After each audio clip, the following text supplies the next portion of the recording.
Il est environ 20 h aux abords de la synagogue de la Griba. Des dizaines de coups de feu retentissent. Les premiers éléments de l'enquête indiquent que l'attaque a eu lieu en 2 temps.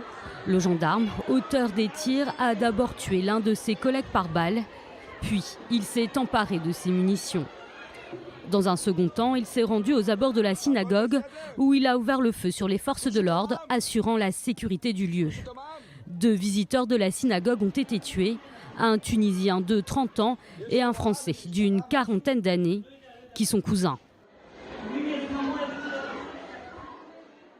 L'assaillant sera abattu, tandis que plusieurs blessés seront évacués vers l'hôpital. Les tirs ont été entendus depuis la synagogue, provoquant un mouvement de panique parmi les centaines de fidèles participant au pèlerinage juif annuel.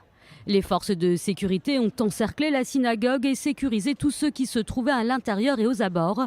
Les personnes confinées resteront cachées pendant 4 heures avant de regagner leur hôtel. Une enquête est toujours en cours pour comprendre les motivations de l'assaillant. Un acte qui aurait pu se transformer en véritable catastrophe.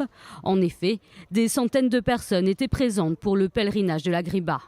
Des Tunisiens, mais également de nombreux Européens.